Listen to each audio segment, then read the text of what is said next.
Globalisasi mengharuskan daerah-daerah dalam wilayah nasional untuk bersaing dalam perdagangan bebas secara kompetitif dengan produk negara-negara dari seluruh dunia.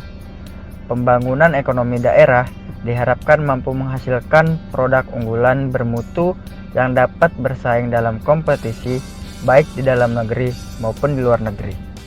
Daya saing wilayah terbagi menjadi dua.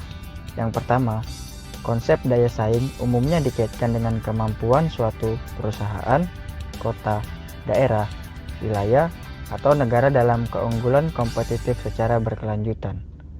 Yang kedua, daya saing juga dapat diartikan sebagai kapasitas bangsa untuk menghadapi tantangan persaingan pasar internasional dan tetap menjaga atau meningkatkan pendapatan realnya. Ada beberapa daya saing yang mencakup wilayah sebagai berikut. Yang pertama, daya saing tempat atau lokalitas dan daerah. Merupakan kemampuan ekonomi dan masyarakat lokal setempat untuk memberikan peningkatan standar hidup bagi warga penduduknya. Yang kedua, daya saing daerah berkaitan dengan kemampuan menarik investasi asing atau eksternal dan menentukan peran produktifnya. Yang ketiga, daya saing daerah adalah kemampuan perekonomian daerah dalam mencapai pertumbuhan tingkat kesejahteraan yang tinggi dan berkelanjutan dengan tetap terbuka pada persaingan domestik dan internasional. Indikator utama yang mempengaruhi daya saing. Yang pertama, infrastruktur. Yang kedua, kelembagaan. Yang ketiga, makroekonomi. Yang keempat, sumber daya manusia. Mengapa pembangunan wilayah diperlukan? Data daya saing global menunjukkan posisi Indonesia di antara negara di wilayah ASEAN. Daya saing global suatu negara dipengaruhi oleh kemampuan daerah atau wilayah untuk berkontribusi dalam kegiatan pembangunan. Definisi pembangunan wilayah. Pembangunan mempunyai makna suatu perubahan besar yang meliputi fisik wilayah, pengolahan sumber daya alam, dan lingkungan hidup yang didukung oleh perubahan dan penerapan teknologi, perubahan struktur perekonomian, konsumsi, dan sistem tata nilai dalam kehidupan masyarakat. Tujuan pembangunan wilayah ditujukan untuk mencapai masyarakat adil dan makmur, memiliki tingkat kesejahteraan yang dapat dipertahankan dari waktu ke waktu. Komponen yang mempengaruhi pembangunan wilayah. Yang pertama, sumber daya lokal. Yang kedua, pasar. Yang ketiga, tenaga kerja. Yang keempat, investasi. Yang kelima, kemampuan pemerintah. Yang keenam, transportasi dan komunikasi. Yang terakhir, teknologi. Teori basis ekonomi. Kegiatan perekonomian regional digolongkan dalam dua sektor kegiatan, yaitu yang pertama, aktivitas basis adalah merupakan kegiatan yang berorientasi ekspor barang dan jasa keluar batas wilayah perekonomian yang bersangkutan. Yang kedua, non-basis adalah merupakan kegiatan berorientasi lokal yang menyediakan barang dan jasa untuk kebutuhan masyarakat dalam batas wilayah perekonomian yang bersangkutan. Apa itu otonomi daerah? Otonomi daerah adalah hak, wewenang, dan kewajiban daerah otonom untuk mengatur dan mengurus sendiri urusan pemerintahan dan kepentingan masyarakat setempat sesuai dengan peraturan perundang-undangan.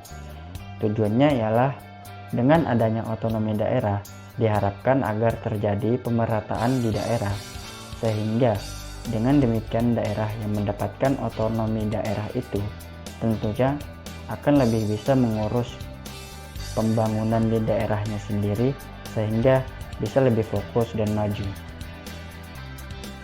Kemudian kebijakan desentralisasi fiskal.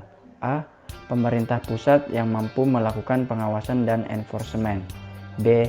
SDM yang kuat pada Pemda guna menggantikan peran pemerintah pusat.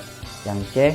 Keseimbangan dan kejelasan dalam pembagian tanggung jawab dan kewenangan dalam melakukan pungutan pajak dan retribusi daerah. Kemudian ada dana bagi hasil atau DBH. Definisi. DBH merupakan dana yang bersumber dari pendapatan APBN yang dialokasikan kepada daerah berdasarkan angka presentasi tertentu untuk mendanai kebutuhan daerah dalam rangka pelaksanaan desentralisasi. Tujuannya untuk memperbaiki keseimbangan vertikal antara pusat dan daerah dengan memperhatikan potensi daerah penghasil. Kemudian sumber dana bagi hasil. Dana bagi hasil yang bersumber dari pajak terdiri atas pajak bumi dan bangunan atau PBB, bea perolehan hak atas tanah dan bangunan atau BPHTB, dan pajak penghasilan atau PPH. Pasal 25 dan pasal 29 wajib pajak orang pribadi dalam negeri dan PPH pasal 21. Dana bagi hasil dari penerimaan PBB dan BPHTB dibagi antara daerah provinsi, daerah kabupaten atau kota, dan pemerintah. Dana bagi hasil dari penerimaan PBB sebesar 90% untuk daerah. Adapun jenis-jenis DBH. Yang pertama, DBH pajak yang meliputi cukai hasil tembakau, pajak penghasilan, pajak bumi dan bangunan. Yang kedua, DBH SDA yang meliputi mineral dan batu bara, panas bumi, perikanan, minyak dan gas, serta kehutanan. Kemudian dana alokasi umum.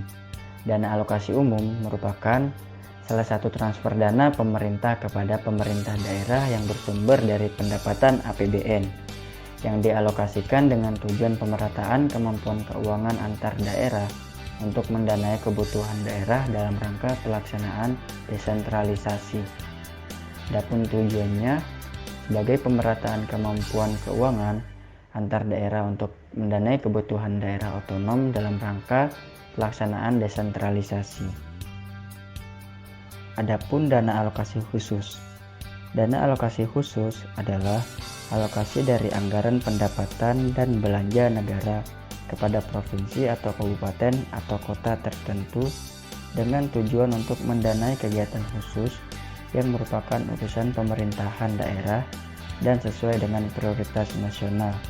DAK termasuk di dalam dana perimbangan di samping dana alokasi umum atau DAU. Kemudian tujuannya dana alokasi khusus digunakan untuk membiayai investasi, pengadaan dan peningkatan prasarana dan sarana fisik secara ekonomis untuk jangka panjang. Dalam keadaan tertentu, dana alokasi khusus dapat membantu biaya pengoperasian dan pemeliharaan prasarana dan sarana tertentu untuk periode terbatas tidak melebihi 3 tahun. Ada beberapa kriteria pengalokasian DAK. Yang pertama, kriteria umum dirumuskan berdasarkan kemampuan keuangan daerah yang tercermin dari penerimaan umum APBD setelah dikurangi belanja PNSD. Kemudian yang kedua, kriteria khusus dirumuskan berdasarkan peraturan perundang-undangan yang mengatur penyelenggaraan otonomi khusus dan karakteristik daerah. Yang terakhir, kriteria teknis yang disusun berdasarkan indikator-indikator yang dapat menggambarkan kondisi sarana dan prasarana serta pencapaian teknis pelaksanaan kegiatan DAK di daerah. Perhitungan dana alokasi khusus. Perhitungan pertama, penentuan daerah tertentu yang menerima DAK, dan perhitungan kedua, penentuan besaran alokasi DAK masing-masing daerah. Perimbangan keuangan pusat dan daerah.